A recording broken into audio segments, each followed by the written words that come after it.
Mira had always loved literature, but she never expected it to become the doorway into the strangest night of her life. On the eve of her university entrance exams, she sat alone in the campus library, surrounded by stacks of books and a glowing laptop. Her assignment for the week was simple on paper: write an article about how stories shape society. Yet the more she typed, the more stuck she felt, as if every famous author in history were watching over her shoulder and silently shaking their heads. On her desk lay a slim book of fairy tales, a modern science fiction anthology, and an old volume of campus legends. She wondered if any tale, no matter how small, could really change a person. Her own life felt more like dull non-fiction than thrilling fiction. The story she was trying to write refused to come alive. "Maybe I should just turn this into a diary entry," she muttered, closing her eyes. "Dear future me, tonight you failed your essay and fell asleep on your notes." Her gaze drifted over the shelves, sections labeled poetry and drama, rows of magazine racks, bound journal collections stacked like bricks. On the far wall, a screen silently played the university's news coverage, reporting on everything from new research grants to the latest campus festivals. Mira sighed. So much information, so little clarity. Then the lights flickered. For a heartbeat, the library darkened, and when the lamps brightened again, something had changed. The shelves seemed taller, the shadows sharper, and the nearest bookshelf now carried a sign she had never seen before: Hall of Living Texts, Staff Only. Curiosity overruled caution. Mira grabbed her notebook, which already held a rough bibliography of sources she might cite, and stepped toward the forbidden doorway. The sign did not stop her. It simply faded as she approached, like a sentence being erased mid-reading. Inside, the room felt impossibly large, like walking into the pages of a gigantic encyclopedia. Every wall was covered with books, scrolls, and glowing panels. Biographies shimmered next to atlases. A biography of a long-gone explorer whispered beside a thick documentary script about climate change. Above them, in holographic letters, floated the phrase, "Every story has more than one form." Mira turned in a slow circle. On one shelf, she saw a series of ancient scrolls labeled Origins of Cities. On another, a wall of glass cabinets displayed old film reels, each reel tagged with dates and places: revolutions, discoveries, quiet family dinners, anonymous street corners. They looked like time, bottled into circles of silver. In the center of the hall stood a circular desk. A glowing record lay there, turning by itself, its surface etched with tiny moving images. Beside it, transparent drawers full of floating file icons rearranged themselves every few seconds, as if an invisible librarian were constantly updating them. A voice spoke from behind her. "You are late for your appointment." Mira spun around. A figure stood there, a person, and yet not quite. They looked like a librarian drawn in delicate pencil sketch lines, their edges constantly rewriting themselves, as if someone kept redrawing their outline. A name tag floated in front of their chest. Keeper of Context. "I didn't make an appointment," Mira said.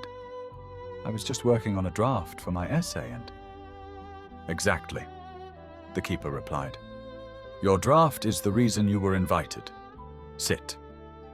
A chair appeared behind her. Mira sat without thinking, as the keeper placed a thin brochure and a dense manual on the desk.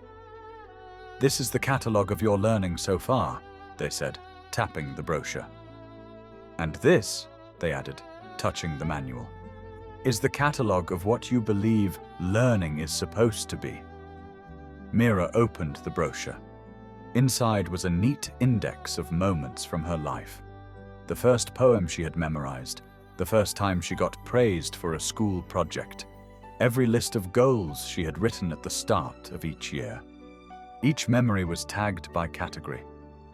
Success, failure, almost, not yet. She turned to the manual. Its content was surprisingly familiar. Rules about grades, charts of exam scores, quotes from teachers about discipline and perseverance. In the margin, she recognized her own handwriting. If I don't major in something practical, I'll disappoint my parents. Below that, in smaller letters, maybe I can take literature as a minor. Context, said the keeper, is the frame that makes content meaningful. You have been trying to write an article inside a frame you did not choose. With a gesture, the keeper directed her attention to the walls, where book spines began to glow. You think your task is only to write about literature, they said. But the story you want is hiding across many subjects. Every good story is a meeting place. She realized she was not a passive object in other people's theories, but an active participant in how knowledge was used.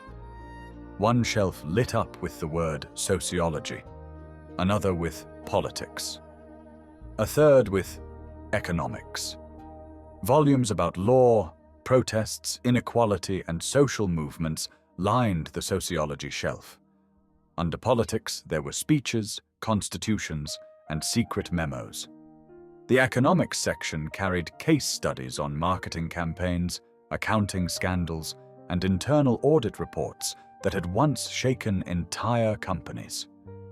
Statistics, the keeper said, and another stack of books flared to life. Graphs, models, survey results. Psychology, they added, as case studies of memory, emotion, and decision-making glowed warm gold. Philosophy, they whispered, and shelves of arguments about justice, truth, and meaning lit up like slow fireworks. Logic, they concluded, and slim, elegant volumes showed proofs and paradoxes that twisted like ribbons. Mira's eyes widened. All of this is just to write one story? The keeper nodded. Every good story is a meeting place. Literature is not separate from sociology, politics, or economics. It reflects them, questions them, sometimes dares to change them. They led her deeper into the hall. New sections appeared, each labeled like a different chapter of the world. Biology, read one sign. Physics, said another. Chemistry, a third. In the biology aisle, Mira watched as illustrations of cells, forests, and oceans climbed out of the pages, forming a living inventory of life. In the physics aisle, equations spiraled through the air, each one attached to a small scene. A falling apple, a spinning planet, a beam of light bending through glass. Chemistry shelves showed liquids changing color, crystals forming, reactions fizzing in quiet test tubes. This is where many people think stories stop, the keeper remarked. They believe that science is dry and separate, belonging only in lab reports, not in tales. They shook their head gently. But think of it. Every experiment is a narrative. Hypothesis, method, result, conclusion. A story written in a different language. Past the labs, shelves labeled agriculture appeared. There were manuals on soil and seeds, records of harvests, and field diaries written by farmers over generations. Beside them stood a section on logistics, filled with charts showing how food travels from farms to cities, how supplies reach disaster zones, how books themselves move from printers to readers. This is the hidden chapter most people forget, the keeper said. Without agriculture and logistics, your shelves of literature and science would be empty. Stories need paper, ink, serve as electricity. Someone has to grow, build, carry, deliver. They walked on. Signs shifted. Geography, history, engineering, mechanics, electronics. In geography, floating globes spun silently, each one a different era. Rivers moved as thin lines of light. Mountain ranges rose from maps like folded paper. History stood nearby, full of timelines that bloomed into scenes, revolutions rising like storms, quiet negotiations that avoided wars, anonymous citizens whose small choices changed the course of nations. The engineering shelves were full of blueprints and prototypes that unfolded into tiny bridges, towers, and engines.